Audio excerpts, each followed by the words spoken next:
All right, good morning, everyone, and welcome again to everyone for joining our Saturday morning Ask the Expert speaker series.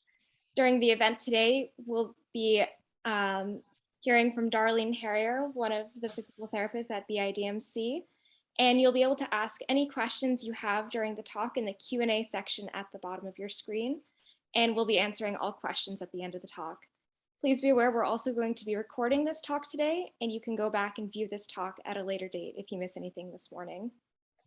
Today, as I said, we'll be hearing from Darlene Harrier, and she's a physical therapist at BIDMC specializing in neurological rehabilitation.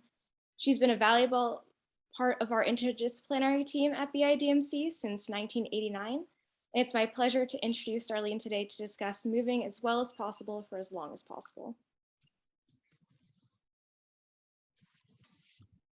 Thank you. Well, I'm excited to do this. Been looking forward to it. So today is the topic that's near and dear to my heart, of course, is keeping you all moving as well as possible for as long as possible, or move it or lose it. We like to say to get you motivated. But what do you lose if you don't move?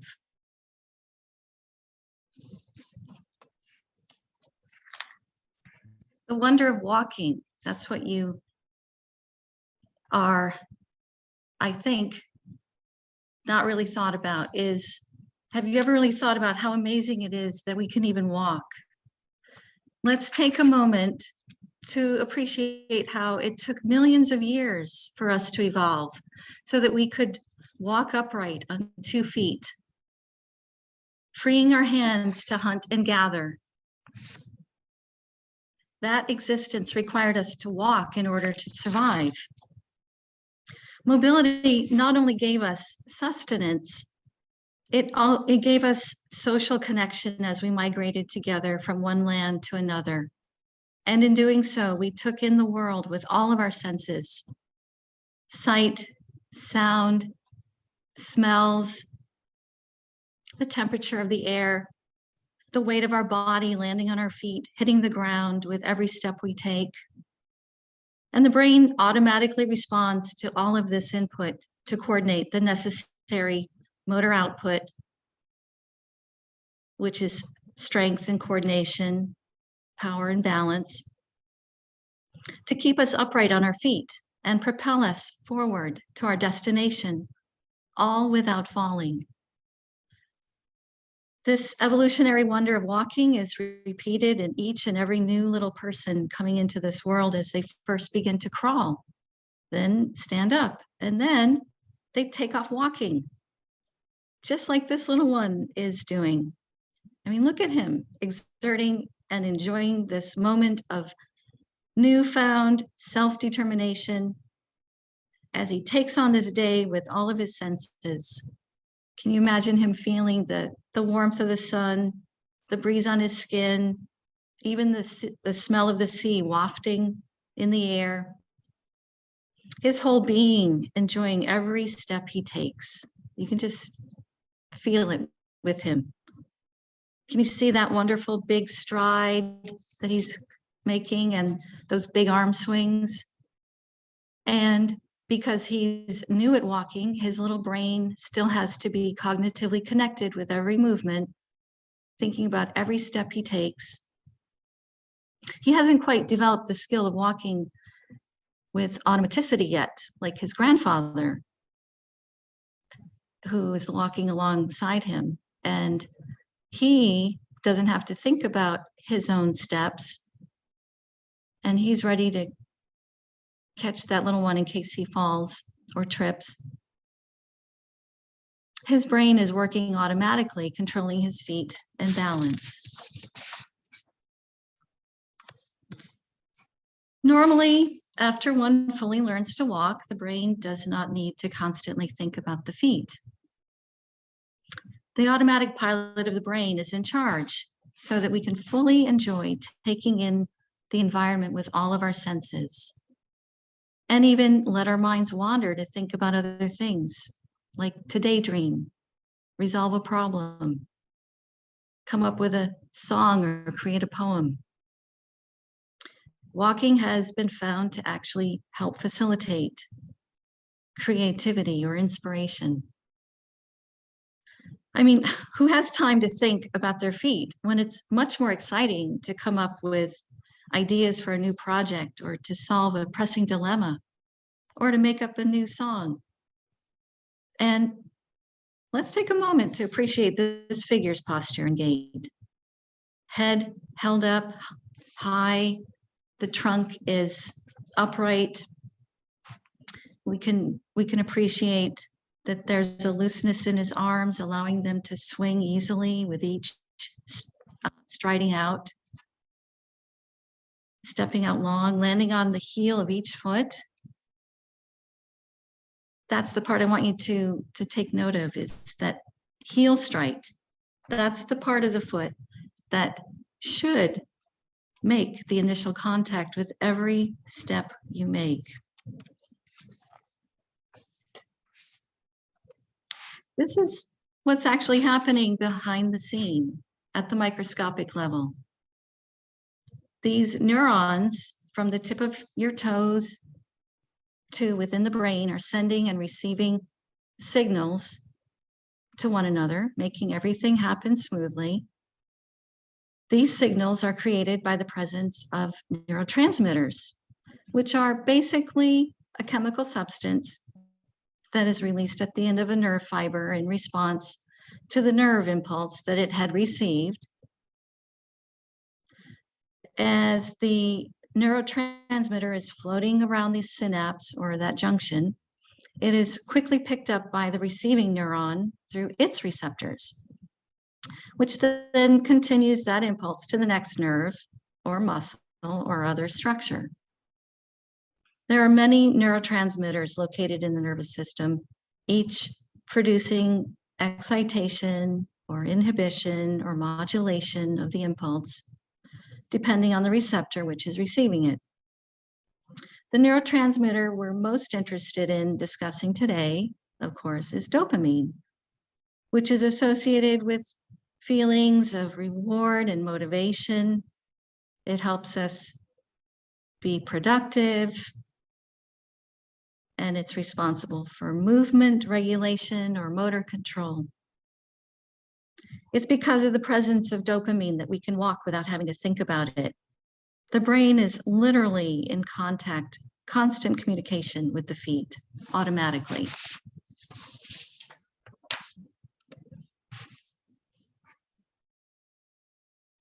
Dopamine is produced or secreted in the substantia nigra.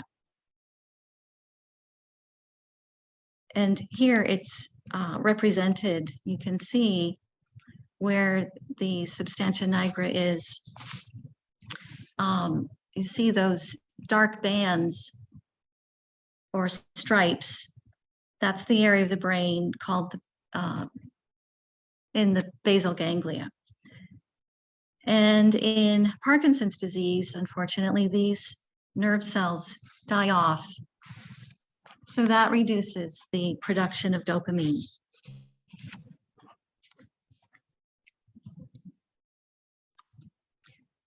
This image is, to me, portrays what I imagine what it's like to wish that the brain would just do what it's supposed to do.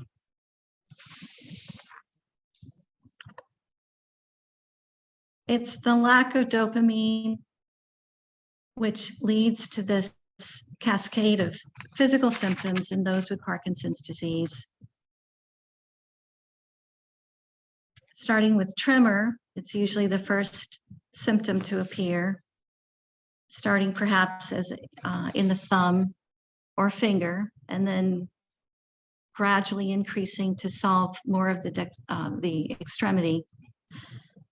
And then by then, once it starts involving an entire extremity, you may begin to experience the presence of rigidity, which is defined as a constant stiffness or tension in all of the muscles of an extremity. It can also include an entire side of the body, the trunk, the head, or neck. Resisting movement. And then because of the rigidity, so you can imagine if the body part is held tight, that's going to lead to bradykinesia, which literally means slowness of movement. And this is due to the decreased size or amplitude of movement caused by the rigidity. And then as a result of the rigidity, the muscles become, even though there's that constant tension, because you're not using the extremities as they previously were used, that can lead to loss of strength. And you feel weaker as a result of that loss of amplitude of movement. It's hard to push through that rigidity. It's like a vicious cycle where the rigidity causes you to get weaker because you're not able to move, and you're not able to move because you're weaker. And then all of this leads to postural instability. And what this is a term that describes a decrease in balance reactions and an adoption of a flexed posture. So imbalance occurs because of the decreased reaction time and decreased strength of the muscles to counteract the loss of balance.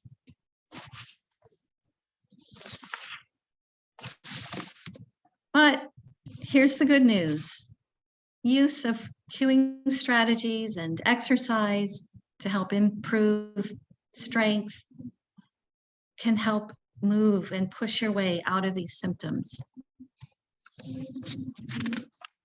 You can exercise your way out of this, or at least slow down the progression. While medication can help reduce the tremor and rigidity, at least while it's in your system, exercise is going to help you regain the strength you need to counteract these motor symptoms with even greater results than medication alone. And in fact, in a study by Kelly et al. In 2017, they found that high intensity exercise demonstrated increases in brain activity in the substantia nigra as observed on functional MRI right after exercise compared to before exercise. But not all exercise is the same, and certain forms of exercise address certain problems.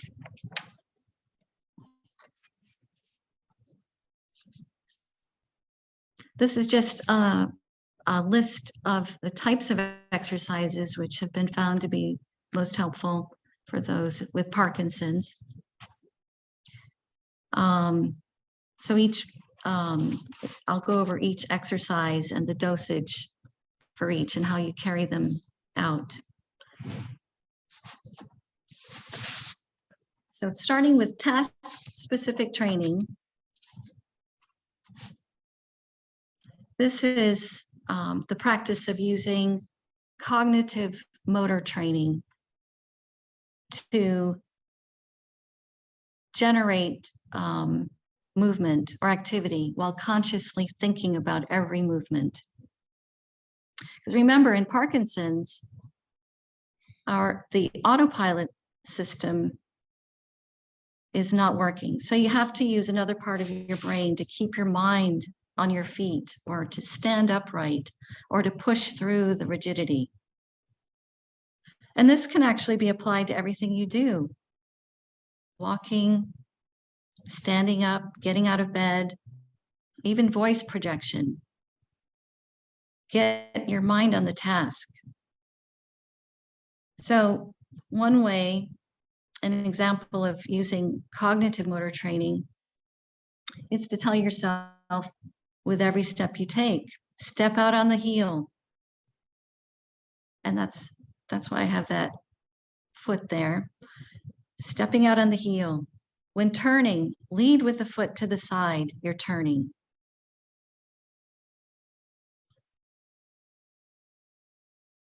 In addition to using cognitive motor training during task-specific training, is that we can also break up a larger task activity into smaller components to work on individually, and then put them together sequentially. For example, if getting out of bed is difficult, we could work on first, breaking that down into practice rolling. Practice the components that require you to initiate rolling. Excuse me. Or, for example, getting out of a chair. If it's difficult for you to get up, we would have you work on getting your weight shifted forward and give you that visual or the thinking cue of getting your nose over your toes. You need to get your body forward in order to stand up.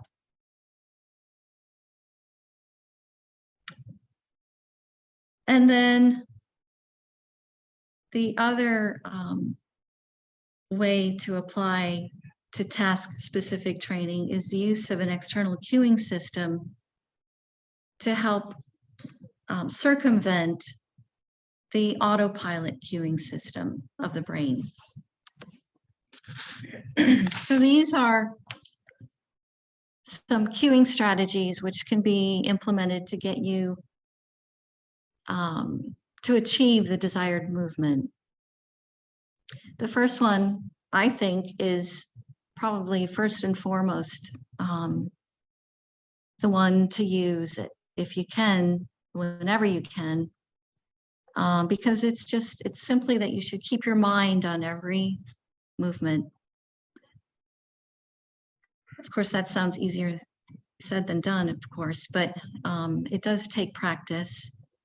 And additionally, it's about avoiding doing too many things at once.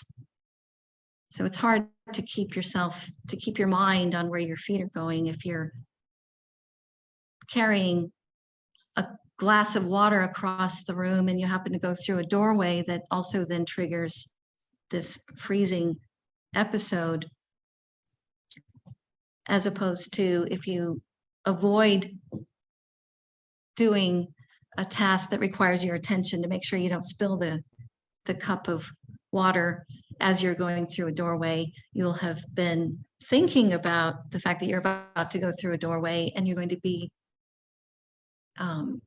getting that heel out to make sure you get through that doorway without freezing. Auditory cueing is the use of rhythmic stimulation or a sound like a metronome set to the optimal speed that will facilitate your ability to walk at a desired pace. It's basically keeping your mind on your feet, but using a rhythmic beat to keep you there. Once you discover which is the right beat, then you can also use music at that same beat. So you can find music. Sometimes you can create a playlist based on beats per minute of music that you can listen to allow you to keep that pace, but while enjoying listening to music. It's more meaningful than listening to a metronome. Visual cueing is the use of a line as a target to facilitate a longer step.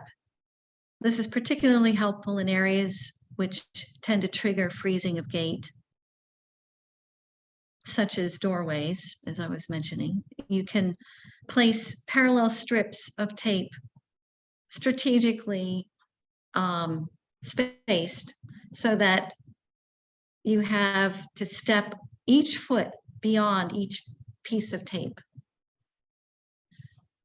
Also, for postural improvements. I think mirrors are very helpful to check in with yourself periodically throughout the day. You're not aware of the fact that you're stooped forward.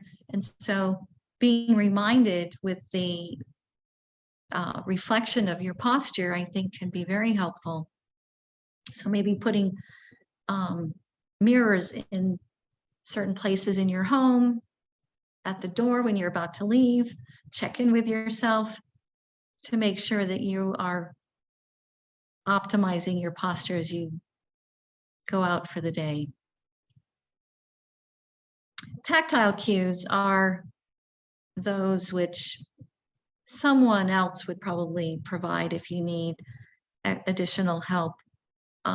Say, for example, to stand up straighter if you're out and if your care partner notices that you're not standing up as optimally as you would like, they can do a little tap on the back or stroke the back to help optimize your awareness, to activate your muscles to stand up straighter. So I have here a couple of examples of these strategies in action. The first one, I'm going to see if I can, I'm going to start a little bit farther. So, At 40, there. on how best manage your life with your Parkinson's. Cohen was diagnosed 9 years ago. Despite optimal medication, he walks at a slower pace with shorter steps and arms by his body. The physiotherapist observes how Cohen walks and assesses what would be the most suitable cue for him. Good. Now we're going to try that you can walk at the rhythm of 1, 2. Ready? 1, 2, 1, 2, 1, 2, 1, do one turn. 1, 2, 1, 2, 1, 2 and turn. 1, 2, 1, 2. Counting is one example of a possible cue. Another one is music. Cohen prefers walking to the rhythm of his favorite music.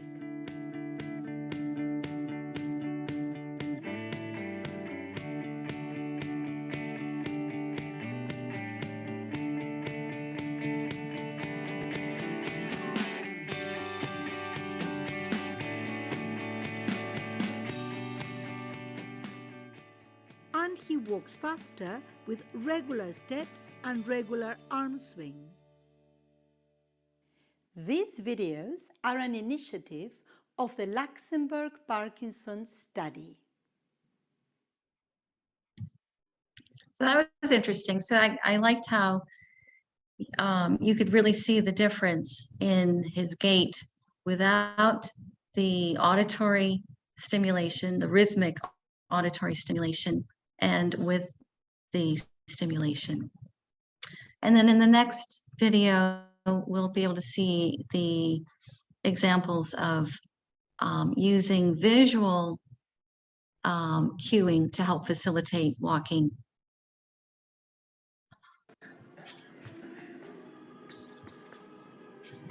All right. We'll try to concentrate on lifting your feet. Good. Yep, when you're ready. Nice and high. Good. Good. Good. And turning around again. So you can see how with before he approached the stripes, his steps were short and shuffled. But when walking over those strips of tape, he could focus on getting each foot to step over each of those pieces of tape, which allowed him to walk with a more normal stride. So that strategy can be used in areas that are particularly difficult. If you tend to get hung up on a certain doorway or passageway, that would be one good technique to implement to allow you to do that more easily.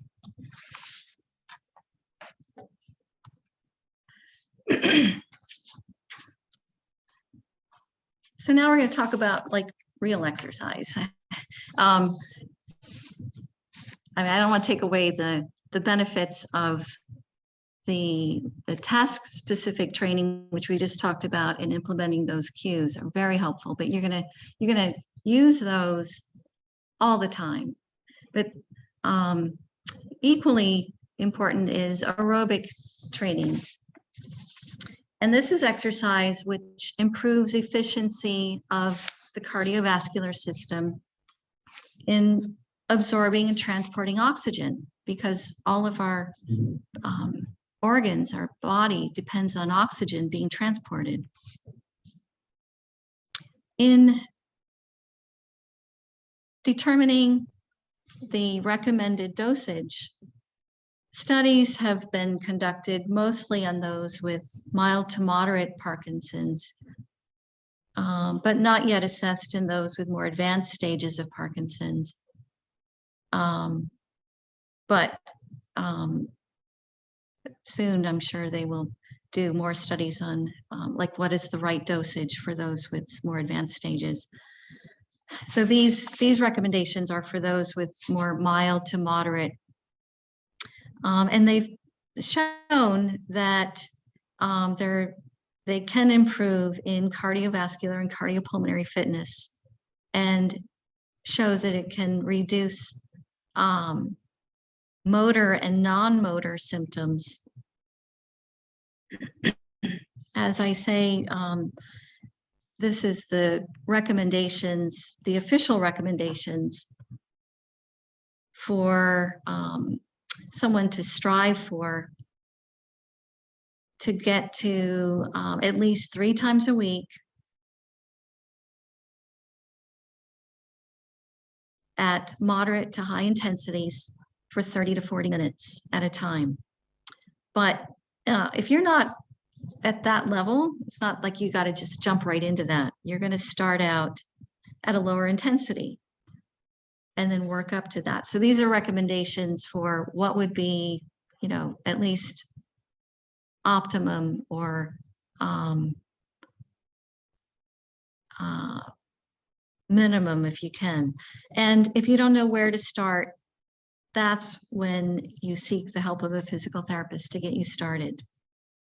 So a physical therapist would conduct appropriate screening tests to ensure there are no medical conditions like a cardiac problem, which would preclude engagement in moderate to high intensity aerobic exercise, and to ensure appropriate vital sign response and overall safety before prescribing aerobic training at home or in the community.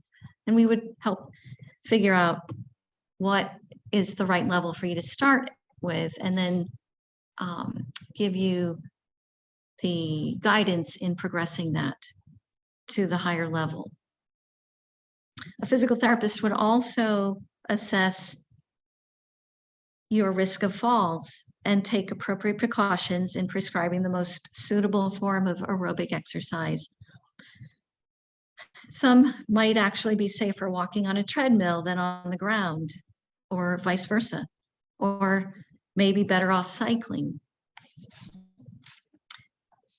So all of those ideas of, these are forms of aerobic training: walking, cycling, swimming, use of all of your major muscle groups to increase the cardiovascular activity.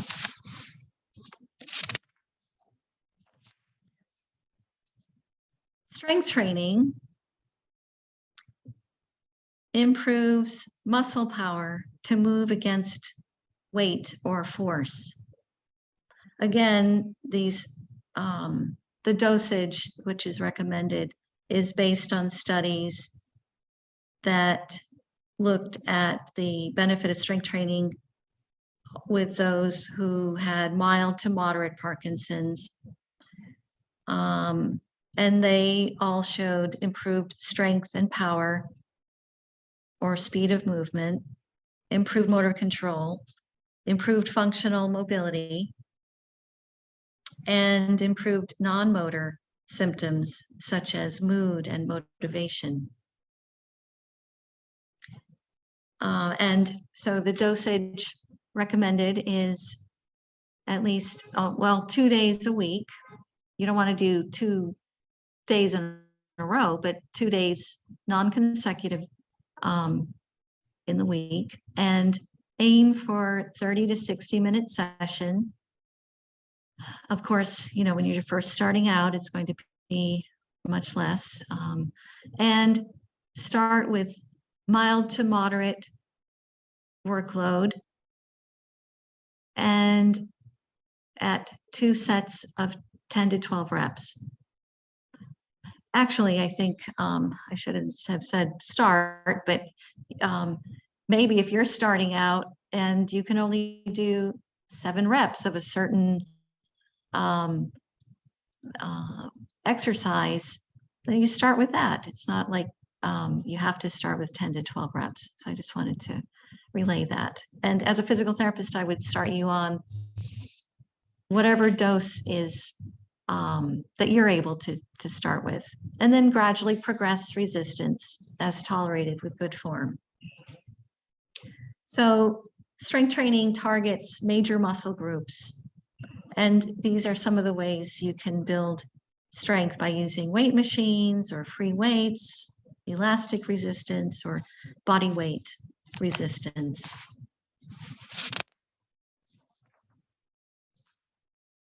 Balance training has been shown to improve mobility and walking confidence and reduces risk of falls. Again, these are studies which have been done in those with mild to moderate Parkinson's and who are still walking. Dosage is recommended at 2 to 3 times a week for 20 to 40 minutes, implementing static and dynamic balance training. And these are some ideas of various activities which help improve balance. And I see a number of these here, which are very popular wellness classes, which are offered frequently in the community. And finally, stretching is the form of exercise which improves flexibility and range of motion, and targeting those major muscle groups, particularly the neck and trunk. That tends to get very tight. So we like to try to really work those neck and trunk rotation, trying to get as much rotation as possible, because once that becomes limited, that can actually further increase your risk of falls. And think of stretching as a cool down. It's not a warm up. You want to take advantage of the workout which has created a warming up of the muscles, and that's when you want to do the stretching. So after the workout, not before. And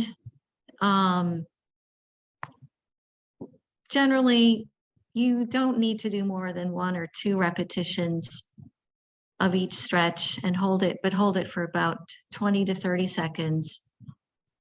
And altogether, it should not take you more than 5 minutes to do stretching. That's probably even a little overstated, but I think historically stretching was overrated.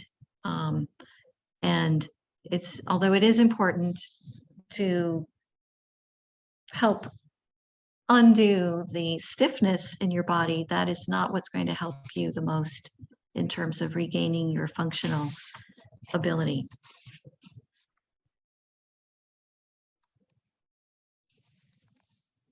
So sometimes it can feel like an insurmountable task to exercise, but fortunately, we found some strategies also which can help keep you on your exercise plan. So one I like to recommend to patients when they say, well, I just don't have time, is just, okay, just do part of your program. You don't have to do the whole thing all at once. Start with small parts of it, or allow exercise to happen at different times during the day. Let's say if the moment is right and you're ready to go outside and go for a walk, and you come back and you're motivated to do those push-ups and crunches that you haven't been doing lately, then use that. So, you know, the walking itself can sometimes get you in a better mood to get back to some of those strengthening exercises, which don't sound quite as inspiring to do when you're sitting there watching TV and you say to yourself, well, I'll do those later. Later may never come because you're just going to keep watching TV. Set a goal for yourself. Maybe there's a trip you're thinking that you want to take, but you don't know if you're going to be able to enjoy it if you can't walk as far as you hope to do. And so use that as your goal, that you want to be able to get stronger so you can fully participate in this, this anticipated trip with family. Combine exercise with music. As we saw, use of music can actually help facilitate walking, and also it just gets you in a better mood too. And build it into your routine, into your daily routine. Some people respond to, they've got a certain routine that they are in and they swear by it, that they just do one thing after another. They don't think about it. They just do it automatically and it's done. And then another strategy is to make it social, make it a social activity. If you can get the help of an exercise partner, that can be very motivating. And this is how we at BIDMC help remove the barriers to exercise by offering these wellness exercise classes. And so many people love these. I'm so glad that these are available and people really enjoy them. And I can see the benefits in my patients who I've seen who are participating in these classes. And you can see how there are so many different levels. There's a class there for you can just do from a seated position if you are not feeling stable enough on your feet, but it's enough of an exercise routine to really get you moving. You see there the Tai Chi and yoga. There's some pretty heavy duty exercises too. The boot camp is really good, very tough, and rock steady boxing. I'm so impressed by the workout intensities of those classes, and they're very helpful. And I was very happy to see that we offer this self-care for care partners. It's a wonderful opportunity for those who are, they need to have some self-care as well so that they can be there for you. So it's good. We've got some very nice exercise classes for everybody. So now I want to talk about other barriers to movement or exercise. This is not an exhaustive list by any means, but these are some common barriers to participating in exercise and mobility for which a physical therapist can help. More specialized exercises may be needed to address a specific problem like pain or development of a spinal deformity. If this is a new diagnosis of Parkinson's, you may not know what you don't know or what you should include in your own program. Or maybe you've never exercised and don't know where to start. You should meet with a physical therapist to at least evaluate, to determine at what level of exercise you should start.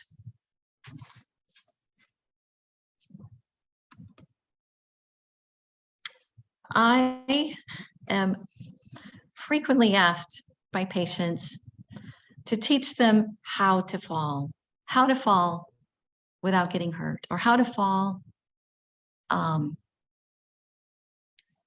once they're in the middle of a fall, how to get out of it. But it's not about learning to fall, it's about preventing falls.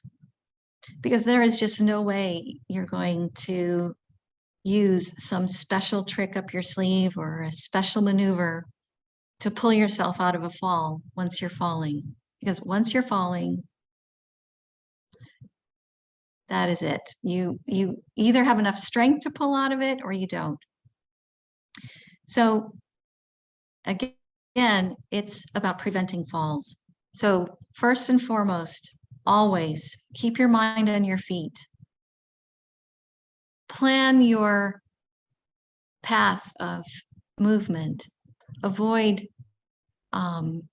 getting yourself involved in one thing and trying to do another. Keep the pathways clear. Avoid clutter. Also, don't be in a rush. That's another idea that I have thought about. Keep lights on. I actually this morning, I was walking in a dark up to my living area in the dark and happened to stumble over my son's shoes, which I did not know were there, as I was about to turn the light on, but those shoes were in my path. I literally did fall, but I caught myself and I thought about this presentation today, and I am living proof that this is something you cannot learn to fall, but I happen to be strong enough that I could catch myself. So fortunately I didn't fall completely, but we would consider that a fall actually. So good lighting is also very important. And also telling people not to leave their shoes where they shouldn't be. And then finally, in my recommendation for preventing falls is to use an assistive device if it's been recommended. Because if it's been recommended, it most likely is probably what is going to most likely keep you from falling. So here, I've thought of a few assistive devices which I have most recommended over the years. Walking poles can be beneficial in not only providing you with added stability to counteract balance losses, especially over uneven ground. I mean, this is probably meant for somebody who is very active and but just needs a little bit of support, or to help facilitate better posture. Excuse me. And they can also help keep your mind on the task of walking as you strive to coordinate the advancement of each pole with the opposite foot. However, the need to coordinate may also be inhibiting, as they can also get in the way. So those are, takes some training, but some people take right off with them, and it is a big help.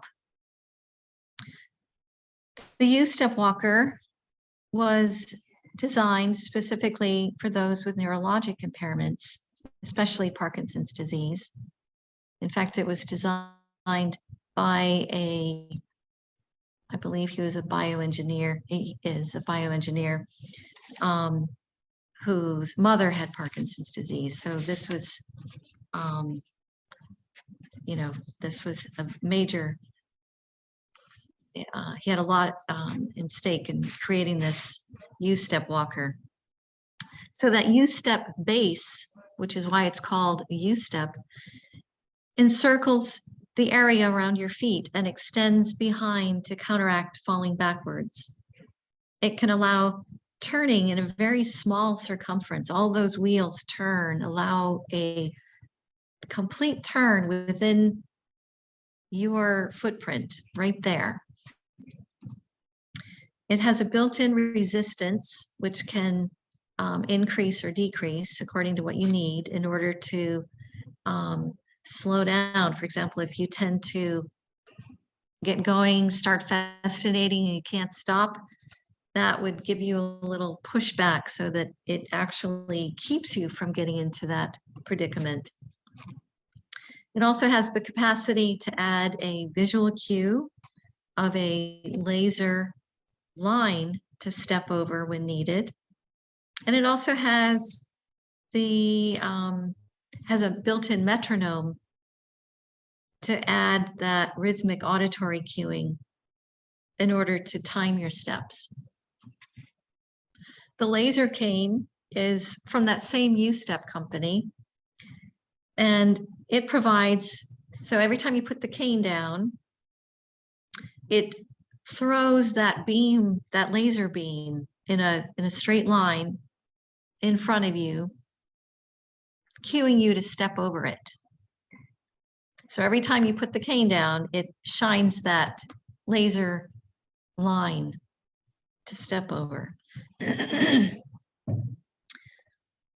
And then this is something that a linker walking bike is something that caught my eye on Instagram. You see, social media is not that bad after all, but I love how you can stand and walk as much as you can, or even sit down while propelling with your feet on the ground. They call this a mobility device and have argued that this should be allowed in anywhere where people walk: museums, stores, libraries, schools, and even on public transit. So I thought I would share their a little video of someone using that with Parkinson's disease. That it was actually just posted yesterday. But I want to say I have no conflict of interest or any financial interest in any of these devices. So I am not promoting them. I'm just sharing it with you. All right, so I want to try to, let me see if this will open up. You can see this. Look at him.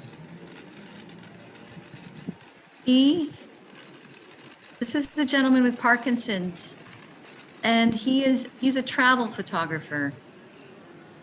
And he's out, you can see his camera. See that there? And he's out and about.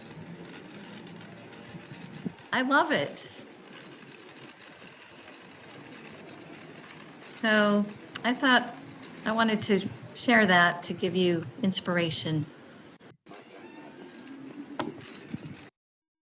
So I think that is it. Let me see if I can get this screen out, get back to where we were. Okay. So now I think we can go into questions. Excuse me. And first one is, okay, does MSA respond to exercise? Of course, so this is an example of when you definitely want to start with a physical therapist to design the appropriate level of exercise.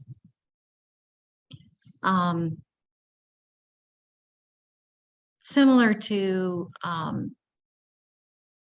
Parkinson's, you know, I mean, MSA has different, causes different types of impairments, but certainly we know that any exercise is beneficial. And so we need to evaluate and prescribe the right dose.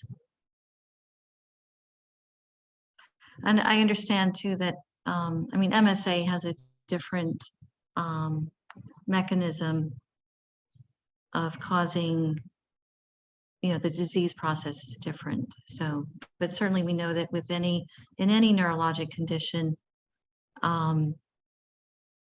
exercise benefits anyone in terms of increasing strength, increasing the production of neurotransmitters. So I think that applies. So the next question is, does CBD respond to exercise?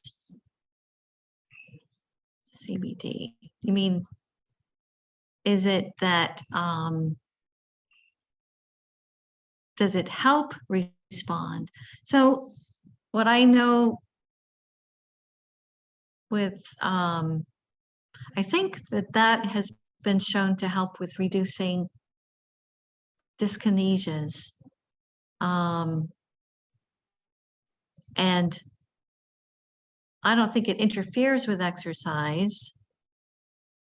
So I wouldn't say that it's, you know, in limiting or beneficial in any way, other than, all I know, things that I've seen or heard are that it can be helpful in reducing dyskinesias. It's actually basically a relaxant. The next question is, does consistent walking to a beat build new neural pathways? Well, it's using different pathways. You're using a different part of the brain to think about the sound of the beat to time. So it's basically circumventing or bypassing the automatic system. So it just helps tap into the more cognitive pathways to take over. Then the next question is, so rock steady boxing seems to be a strength workout with a bit of aerobic training. Yes, exactly. So that's the beauty of that rock steady boxing, or any of these very active classes. They incorporate, I believe they last for a good hour. They incorporate aerobic training, strength training, balance training, even a little task-specific training, so they get you thinking about your posture and your gait pattern, agility. I said balance, I believe, and stretching. So I think, you know, that class, and I think the camp, what is it, the boot camp, I believe, do a very good job in incorporating all of those. Okay, good question. Any exercise, is there any exercise which can help raise blood pressure with orthostatic hypotension? So orthostatic hypotension is that, it's exactly that, is that it refers to the fact that when you are upright, the blood pressure goes down. So we have to come up with other exercises in a more horizontal position to avoid orthostatic hypotension to begin with. And then, so for example, using a recumbent bike is a good way, or a floor pedal exerciser. Those are the most, or the new step. That's another machine where you can sit and move the legs while you're sitting, so that you don't have to contend with the blood pressure dropping and putting you at risk for falling. So, and then once you get conditioned, you may actually find there could be some improvement in or reduction in orthostatic hypotension, or at least reducing the severity of it as a result of regular aerobic conditioning and strengthening. Of course, too, with orthostatic hypotension, I want to give some ideas of how to control that if you're not aware. First of all, it's important to make sure you drink plenty of fluids. You want to optimize your fluid intake, even add salt to the diet, because you got to keep your blood volume up. That helps reduce that risk of blood pressures going lower than they need to. And then other strategies are using compression stockings all the way up to the thigh, and using an abdominal binder can also help keep the blood from pooling in the legs and the lower trunk, and help keep the blood up to the brain where it needs to be. And then another tip that I think is very helpful is to be in constant awareness of your blood pressure when you are about to get up. Check it while you're sitting. I think it's worth investing in a wrist blood pressure cuff that you wear, like a watch, and there are some that are very reputable. I think the Omron company makes a pretty good wrist blood pressure monitor. And so if you're aware of your blood pressure while you're sitting, and if it's say 100/60 and you're still sitting, imagine if you've got orthostatic hypotension, it's likely to drop farther to 80 or 70/40, and you cannot function with such low blood pressure. So so then you would know, and you would know that you shouldn't be getting up and doing anything, and you better start drinking more water. So that's I think it's good to be aware of your blood pressure at various times during the day, especially if you want to be up and moving safely.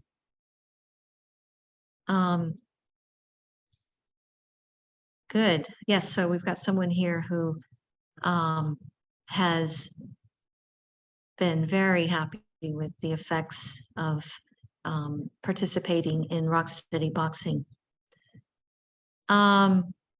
Okay, the next question is, are there any smartphone apps related to exercise in Parkinson's that are worth previewing? Well, I am not familiar with any that are specifically for Parkinson's, but now that you mention it, any app that monitors your steps per minute, or not steps per minute, steps per day, can be very helpful.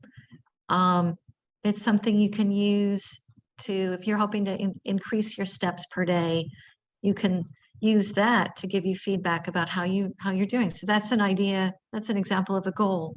You could set a goal for 5,000 steps a day, 10,000 steps a day, 2,000 steps a day. So, and you might not even know that if you've got a smartphone, it's probably counting your steps per day and you don't know it. So, and now they've actually gotten pretty good about observing things like symmetry of your walking or balance loss. I myself, I haven't figured that out on my phone, but I have, I've actually seen, somebody showed me that they were able to see that their step symmetry was off and how many falls they had. I thought that was amazing. So I'm going to look into how to get that working, because I could help other patients with that. But I think that that is what I think is very helpful in these smartphones. You know, we carry them everywhere we go, so might as well be put to some other use to give you some good feedback and help you with your health. So, okay, next question. Any advice on swimming workouts? Oh, okay, someone's a beginning swimmer. Well, so yeah, I think swimming would fall under the category of aerobic training, and it's actually very good. But the problem is, you got to keep in mind is that it should not replace your practice of walking. So you should still try to make sure you use walking, because that's how you're going to improve your gait and work on your balance. Balance is not improved by walking in water. There's not a lot of strengthening that occurs while you're doing exercise in water, but aerobically, yes, it is a good challenge. So I am also probably just a beginner swimmer, and I put so much effort into swimming that it's probably not even safe. And one strategy would be to use a kickboard. If if you can't keep yourself afloat because you don't have the movement to generate the speed and the power to swim, probably a good strategy is to grab one of those noodles or a kickboard and use that to propel and get your laps in. So that's one. I mean, you could try also running in the water. That would be another. Running with water up to your waist would at least support you. So then you could like run in the water. You might find that that's also a good challenge for aerobic training.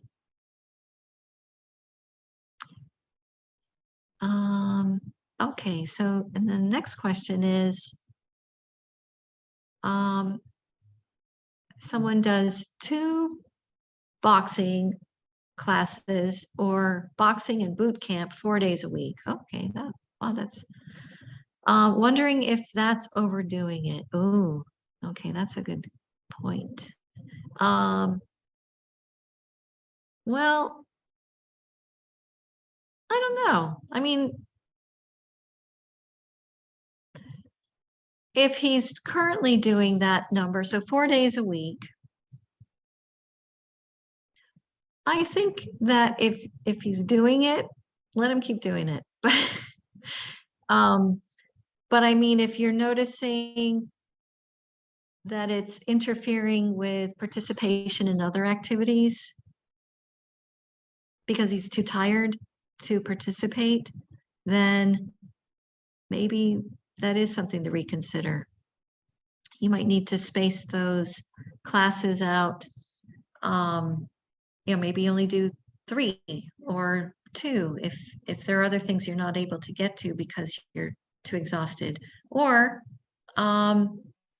conversely, let them take a nap afterwards and then do the other activity that you want to do later in the day. Naps are good.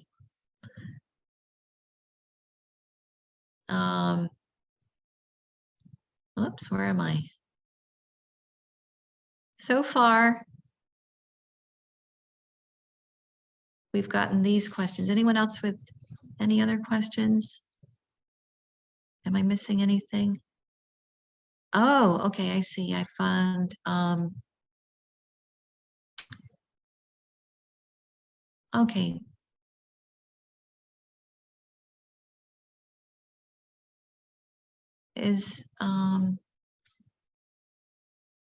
Let me see if I can answer this. Question is, why don't I feel euphoric after taking dopamine equivalent like Cinnamon? I don't know. I don't think that you're supposed to. It's supposed to be basically enough to get you, to help reduce the tremor, reduce the rigidity. It helps facilitate the motor control. So, and I'm not an expert with the meds, believe me. So, I would say that would be something to discuss with your physician, but exercise, I think, it has been shown to improve mood and motivation. And people really do feel that. So I think that's a good plug for incorporating aerobic and strength training. Another question is, okay, what about an e-bike for someone with Parkinson's? Is it possible to balance on a bike? Okay. Well, I think each person would be, you need to consider differently. But I mean, I know patients with Parkinson's who ride bikes, and the main thing to be concerned about and to determine whether you should be on a bike is how steady are you in getting on and getting off. Once you're on the bike, that's not the problem. It's getting on and getting off. So an e-bike would actually probably be, so does everyone know what that is? That's an electric bike. So that's handy for being able to go up hills with less effort, or you could even get around without too much pedaling even. So I don't know that that would be as much of a workout as a real bike, but to be able to get out and enjoy being outside and doing things with others, I think that it's a great way to supplement the activity if it's too difficult to ride a regular bike, say up hills. If there's a lot of hills, I think an e-bike would be very helpful.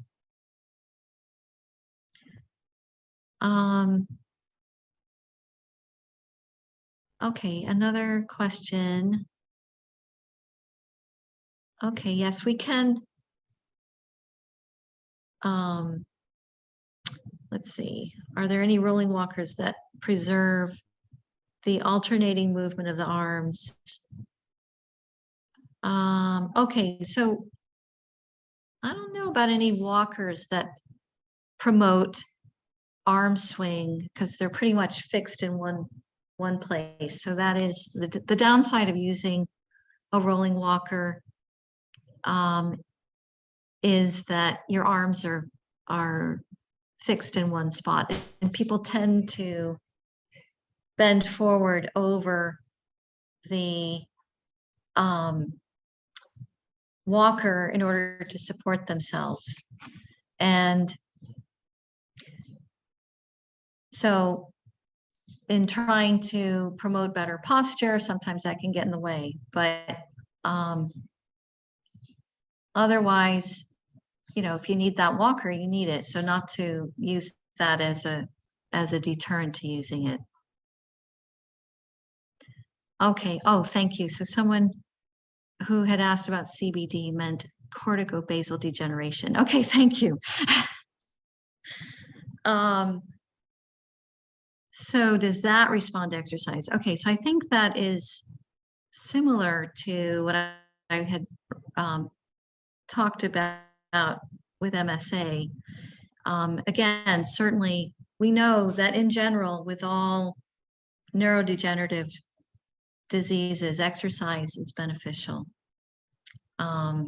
in increasing circulation to the brain. You get improvements of increase in neurotransmitter production, strength to counteract the neuromotor impairments, balance is improved. So all of these, I think, apply as well to corticobasal degeneration.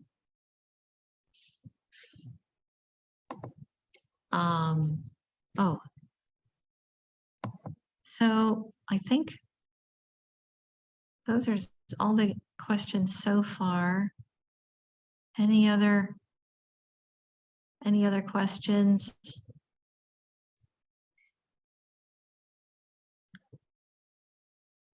We still have time left. I believe there's one more question in the chat about the benefits of dancing, including dancing. Oh, thank you. I guess I didn't see that one. Sorry about that.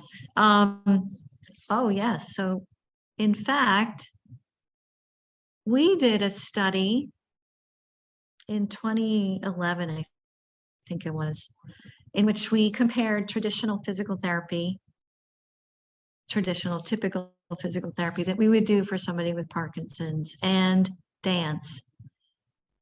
And the dance was choreographed to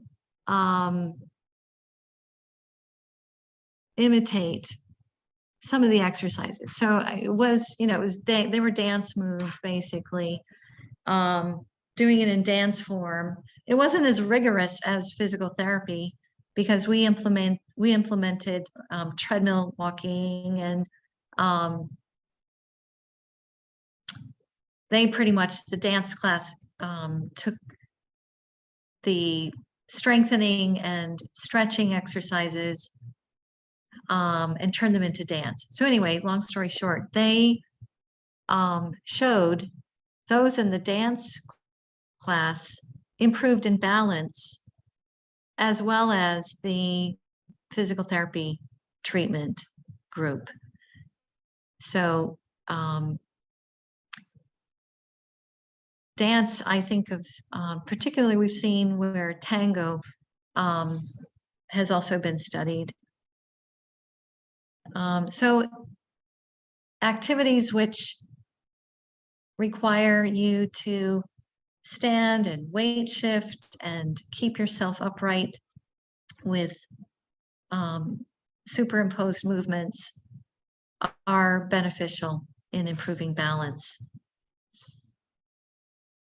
And it's fun. It's funner than, you know, that's why I'm saying that it's one of those strategies to help keep you motivated to exercise.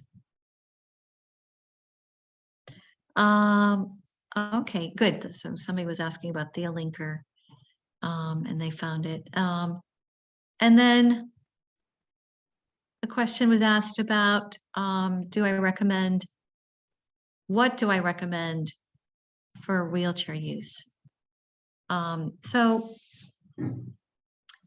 I think that if it is the difference from not getting out and enjoying activities, enjoying life, seeing things, doing things. And if it comes down to not doing it, but yet you have the ability to use, say, a transport chair for a long excursion, use it. There's nothing wrong with that.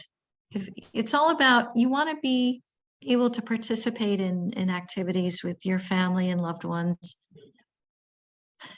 because this is what life is about. You know, if you have the opportunity to go on a trip, but it's a lot of walking, sightseeing, get a transport chair. Don't limit yourself. Get out there and do things and participate. So transport chairs, I'll say, compared to a wheelchair, are much lighter. So transport chairs are those chairs with the 4 small wheels that are, you know, like this, as opposed to the 2 big wheels in the back with the 2 wheels in the front, 2 small wheels in the front. The wheelchairs are meant for self-propulsion, and there's no need for that if you are not going to be propelling yourself around in a wheelchair. They're extra heavy. Your companion who is going to bring the wheelchair is going to be responsible for putting it in the car, and why add extra weight to their lifting when you could just use a transport chair, which is going to do the trick. It's much lighter, much more compact to put away in the trunk or the back seat, and you just use it when you need it. So I think another thing is a scooter. I think can also be helpful. They're a little more costly. They can be broken down into 3 parts that are easy to manage to be put into the trunk and transported to wherever you want to go. The consideration for using a scooter, of course, is your ability to maneuver using such a thing. So you probably want to make sure that you're safe in using a power mobility device to get around, but you know, and that's good if you can. So that gives you another way to get out and participate in life. But again, be careful.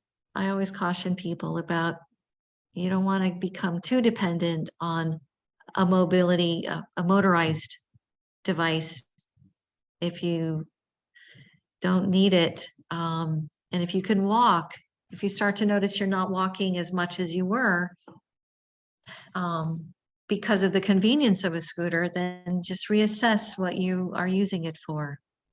So that's just some thoughts on that. And I see another question here is, do seated exercises help? Yes, exactly. So for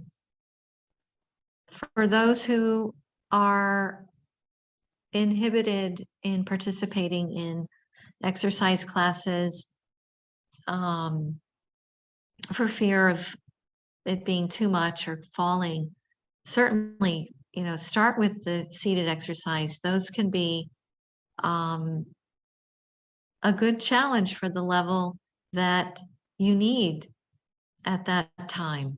And they work on upper and lower body strength, stretching, even sitting and doing a floor pedal exercise, it can be challenging. And that's something you could consider if you don't have a stationary bike at home, or getting one of these floor pedalers, we call them, can be a good way to add more exercise to your day, doing 5 minutes on that at a time, a few times a day. That could be very beneficial.